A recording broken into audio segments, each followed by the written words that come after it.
let me ask you something. And I want you to actually answer it out loud if you can. What are you afraid would fall apart if you stopped holding it all together? Don't smooth it over. Don't say, oh, I'd manage.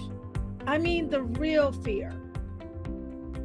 That 2 a.m. in the morning one. If you set it down,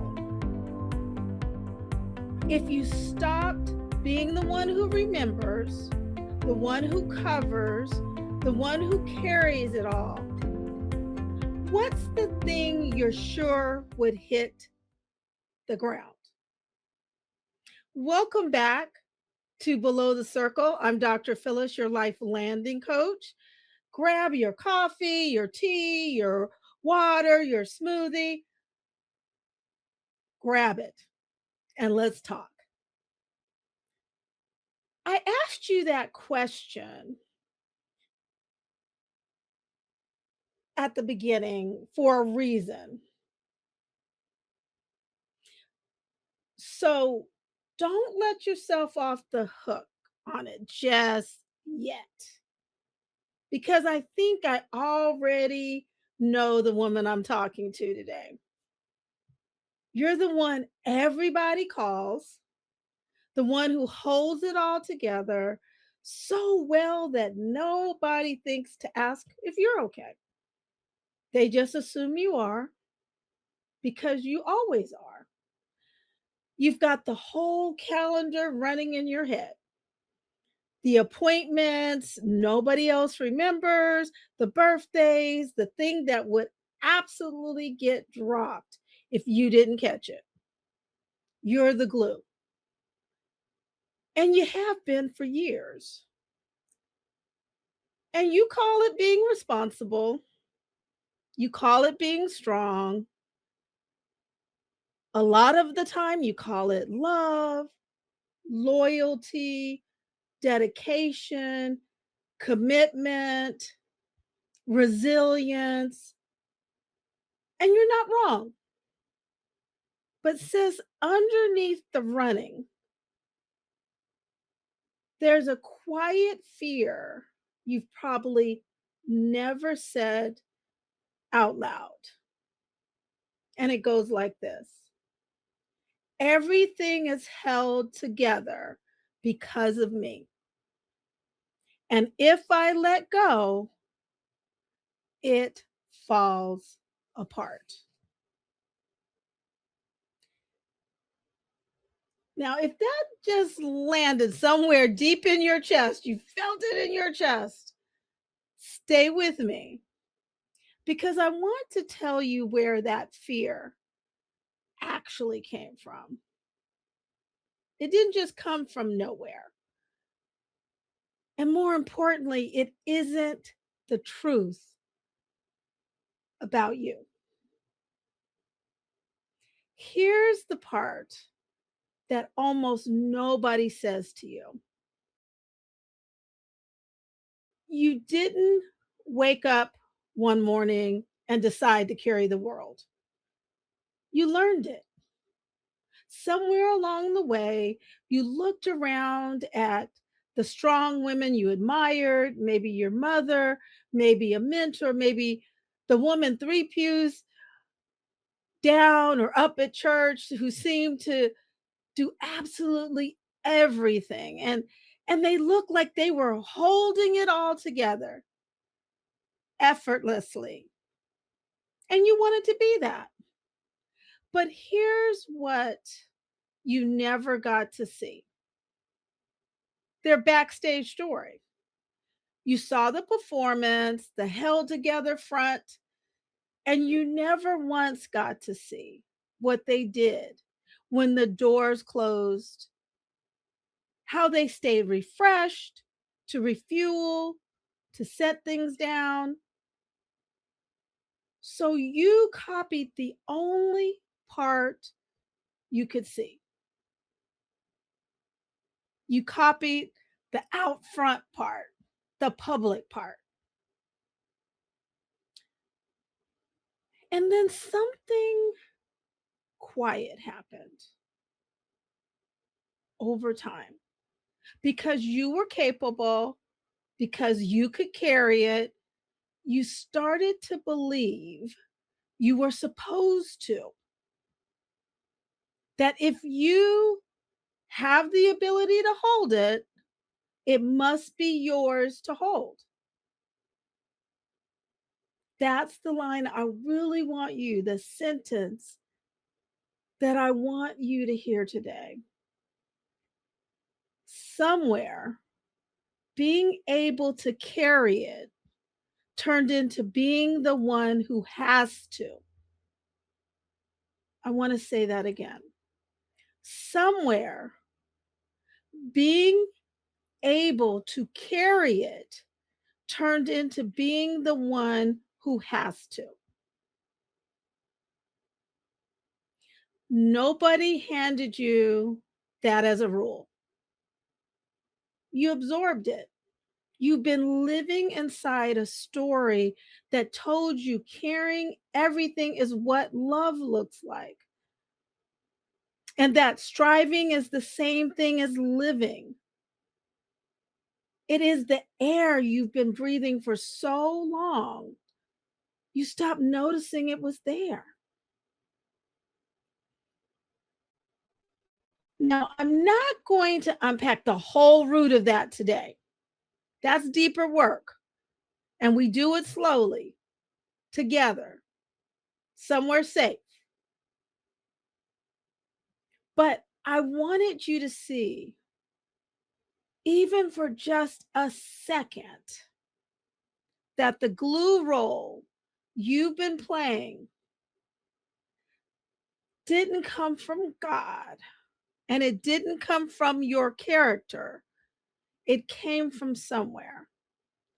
And anything that came from somewhere can be set down somewhere too. So that's some deep work that we're going to talk about in the future. But I wanted you to know today that the root of all of this, the way you've been navigating, it came from somewhere. And anything that came from somewhere can be set down somewhere as well. Now, I want to say something true, true, true. The most purest thought about what we've talked about so far. And I want to say it gently because I think you've been carrying the opposite of it for a very long time. The whole fear rests on one belief: everything is held together because of me. Everything is held together because of me. And I need to tell you, lovingly, but plainly, that was never true. Not because you don't matter, because it was never your job.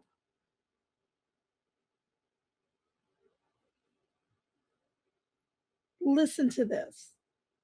And he is before all things, and in him all things hold together. And that's from Colossians 1:17. In him, not in you. The load bearing wall of your whole life, the thing you've been certain would collapse the moment you stepped back, that has been his, God's, to hold the entire time. You've had your hands pressed against a wall that was never going to fall, gripping so hard you couldn't feel God's hands already underneath yours. And then there's this further point, and I want you to hear yourself in it. God is in the midst of her. She shall not be moved. That's Psalm 46:5. God is in the midst of her. She shall not be moved. You are not the glue holding it all in the middle. You are the one in the middle who shall not be moved because God is in the midst of you. The holding you've been doing with that grip you can't seem to loosen, He's been doing the real holding all along of everything you're afraid to drop and of you, the woman doing the dropping. He's been doing it. Everything that you're afraid to drop, He's holding that and He's holding you, the one who needs to be able to drop it somewhere else. The fear says, if I stop, it falls. But the tower that God, our God, who sits in the tower, in the midst of all your circling and calling out to you, He's telling you, I've been holding it the whole time. So I want to reframe that to you again. Imagine yourself, everything you're carrying, you're just circling and circling and circling and doing and striving and trying to plug this hole and do this and fix this and you're just flying over your life and in the doing. And the fear that the position you're in is such that if you try to even stop the pattern you're living in or how you're living, the circling you're in, that everything that you are carrying is going to fall apart or fall to the ground with a crash. God is calling to you. And I see him as an air traffic controller. He is calling out to you to say, I have been holding it the whole time. He's been holding it. So here's the one thing I want you to do this week. Pick one thing, just one, that you're afraid to set down, not the biggest one. Don't go pick the mortgage or your kids' health. I'm not saying that. Or something else that's very significant for you right now. Pick a small one, a standing favor. Maybe you said you do a favor for someone over and over and over again. A text you always answer in 4 seconds.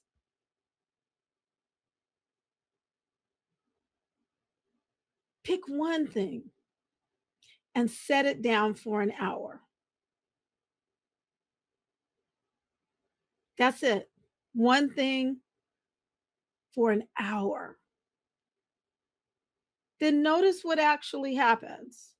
Most of the time, sis, it doesn't fall. And if something wobbles, notice that it wobbled and the world kept right on turning anyway. You're not running this little experiment to find out if you're careless. That's not it. You're running this little experiment for 1 hour to find out something you've never let yourself test whether it was ever only yours to hold. Was it ever only yours to carry? Was it ever only yours to shoulder? I want to leave you today with this, that fear that it all falls apart if you stop. Hear me. I do not think that's weakness talking. I think of a lot of the time that's God in the tower. It's his own frequency shaking up what you have been listening to and circling on, the frequency you've been following, and all of that circling. That is God trying to get in and disrupt, pattern disrupt, thoughts disrupt. He's trying to break through all of that noise to get to you. God is trying to talk you down.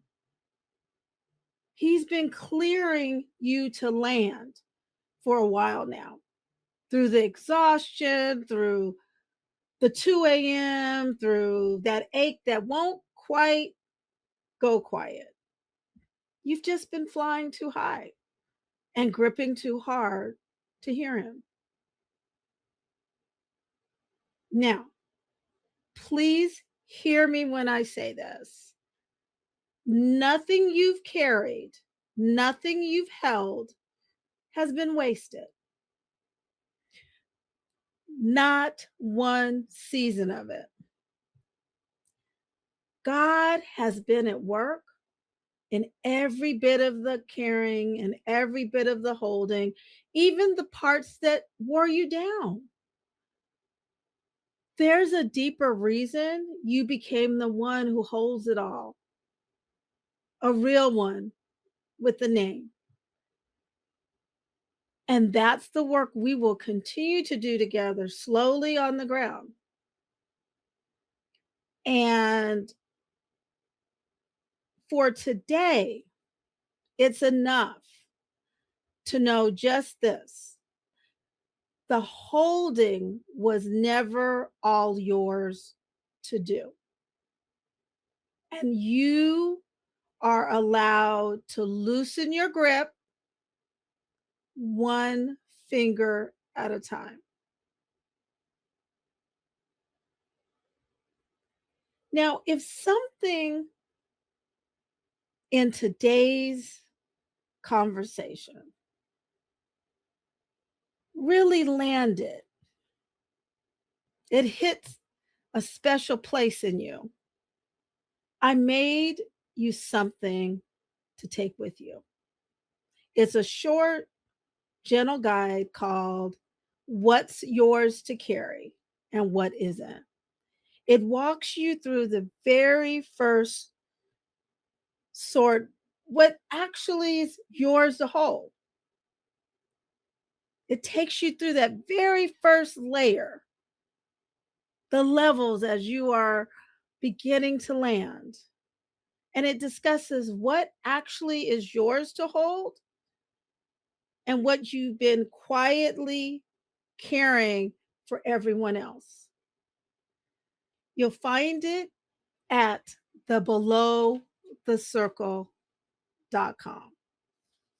Sis, you've been circling long enough. And please remember, it's not too late to land whole, aligned, and free.